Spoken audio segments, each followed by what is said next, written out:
This is the exact look I see every single day. All right. Hello. I have a confession. And I figured what better place to confess something than a TED Talk. You know, that way my family and friends and a bunch of strangers can find out all at once. Because this is way too important for me to text, to tweet, or to post on my Facebook page. Whew. Okay, here it goes. My name is Nicholas Ferroni, and I am a bad teacher. I'll give you guys a moment. And I know what you're thinking. But he looks so nice and intelligent. Well, but he looks so nice. And I'm very nice. And I am intelligent. And I'm passionate. So you can imagine how devastated I was when I came to this realization. And the worst part is it took me 10 years to find out that I was a bad teacher. Now, before I share why I am a bad teacher and who's to blame for me being a bad teacher, let me first even explain how I became a teacher. As a child, now, I love my mom dearly, and she has been wrong about one thing in her entire life. That was never a good haircut, by any means. All right, ever. Sorry, Mom. So, as a child, like most children, I wanted to be everything. I wanted to be a superhero, actor, comedian, philosopher. I didn't even know what a philosopher was, but I wanted to be one. A judge, a lawyer, and Indiana Jones. So I became a history teacher.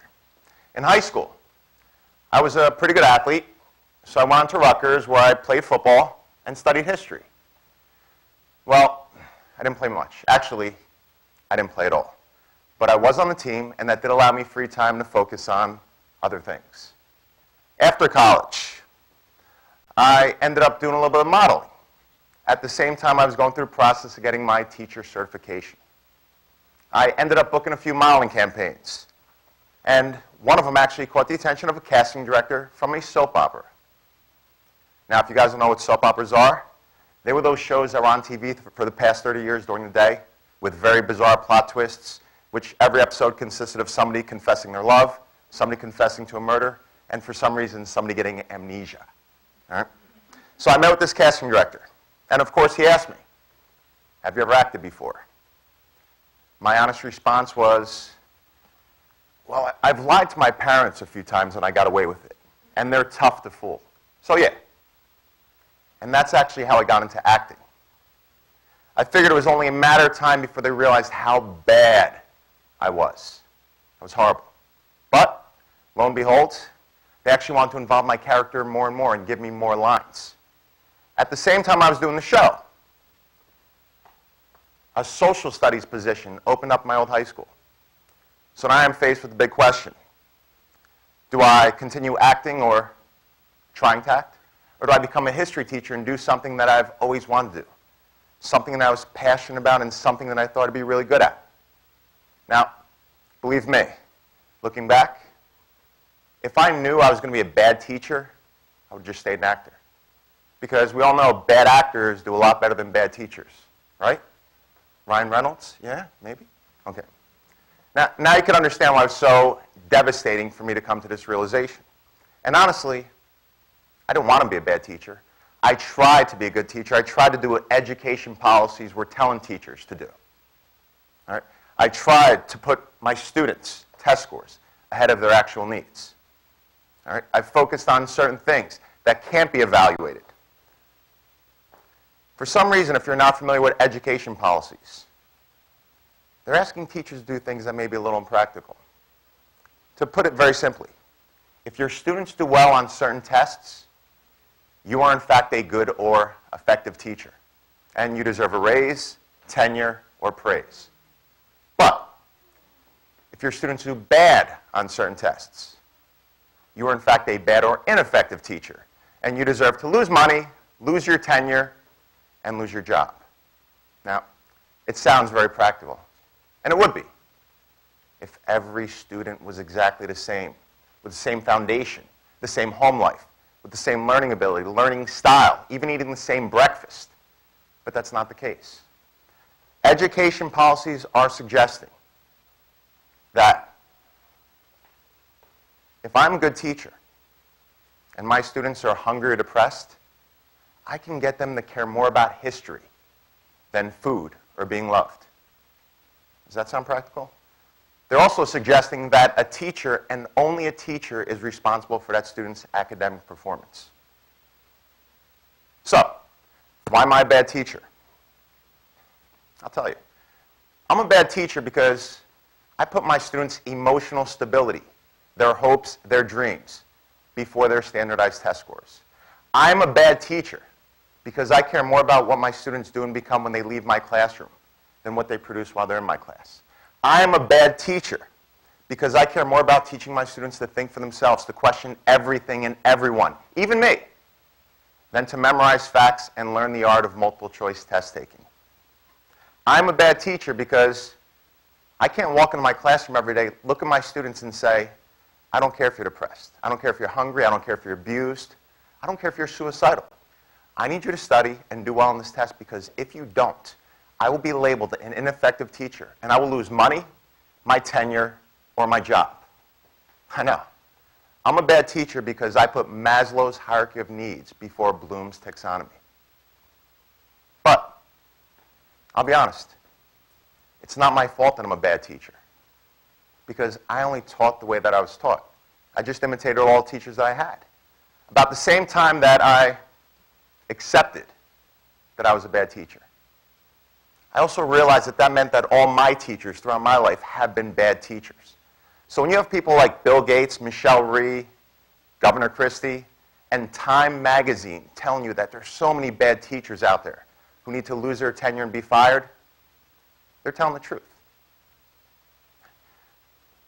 Just to put in perspective, you could imagine how angry I was to realize that so many teachers throughout my life that I believed in, that I trusted, that I loved, that I thought cared about me, were in fact bad teachers.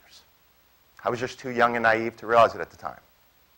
For example, Mr. Calguar and Mr. Wees, two of my history teachers. Two men who taught me to love and appreciate and value history. Two men who taught me to stand up for myself and for others, especially when there's injustice. Two men who made us laugh every single day. And two guys who told us that they would gladly take bullets for us. And we believed them because they were both Vietnam vets and actually did take bullets. They were bad teachers. My art teacher, Mr. Carmella, a man who taught me to love and appreciate art. A man who told me how important art and artists have been throughout history. A man who told me that I was such a gifted artist that I should major in art in college. He was a bad teacher. Mr. Monica, a man who mentored and trained me since I was 13 years old. A man who got me to believe in myself and my abilities. A man who told me never to give up on my dreams, no matter how far away they may seem. He was a bad teacher. But the one that truly hurt the most, the one that truly choked me up, was Mrs. Martino, my kindergarten teacher. Can you believe that this woman had the nerve to go out of her way every single day and tell us how special we were and how much she cared about us? That this woman, after seeing how upset I was because kids were making fun of me for being left-handed, she shared a list of all the amazing left-handed people that were in the world and told me that it is in fact a blessing and not a curse. And, I'm sorry to say, but that left-handed people tend to be a little more creative and intelligent than right-handed people, when she should have been forcing multiplication tables and spelling down my throat so my test scores were a few points higher.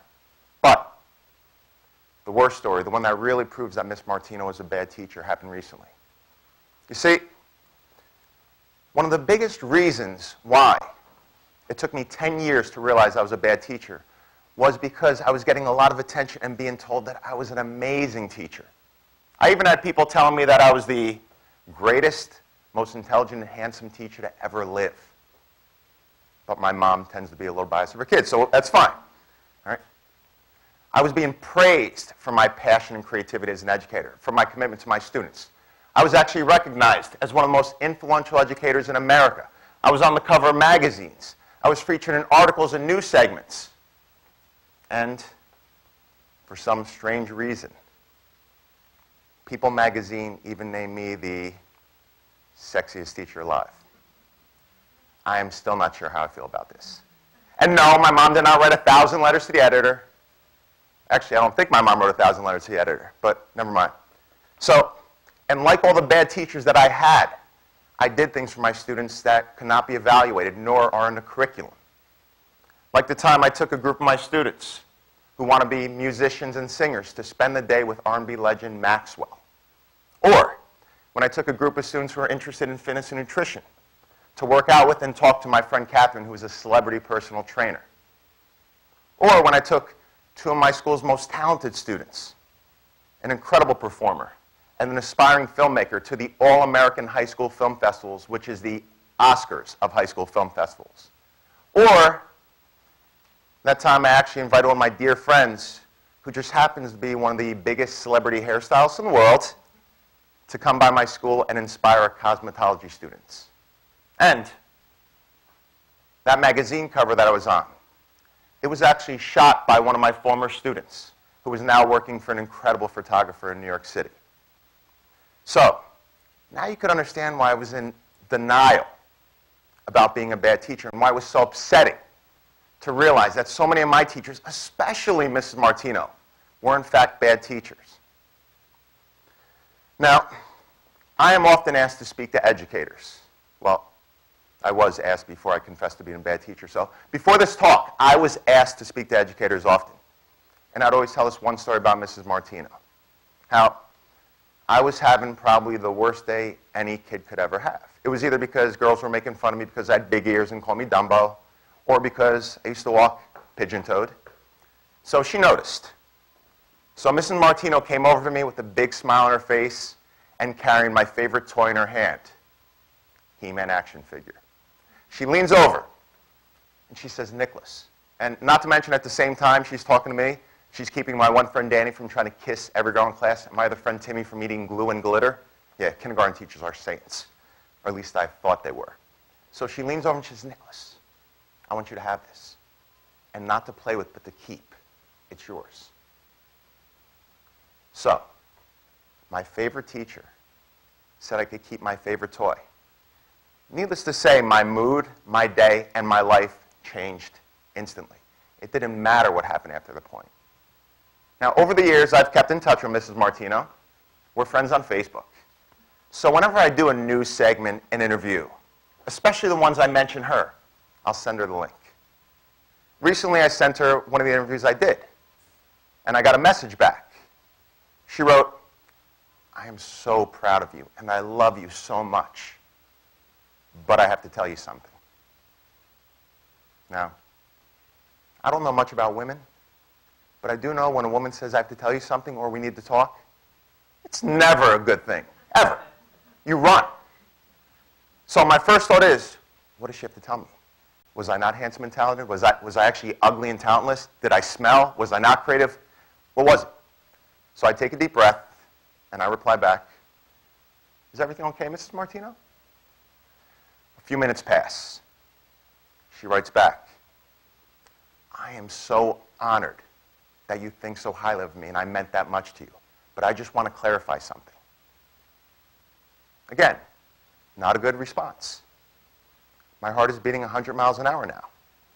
I summon up the courage, and I reply, "What is it, Mrs. Martino?" And then she starts typing. Because you could see when somebody on Facebook is typing like on your iPhone, and it only makes the matter 100 times worse. So she's typing, I'm watching her type, my heart is beating. In my mind, I'm mentally preparing myself to lose every shred of confidence that this woman helped build with this single message. So she's typing. My mind's going crazy. I'm about to hyperventilate. She stops. The message appears. But I wasn't your kindergarten teacher. I was your pre-K teacher. And it wasn't a He-Man figure. It was a Fonzie doll. Now, I know what you're thinking. Yes, they did make a Fonzie doll. That's a whole other story.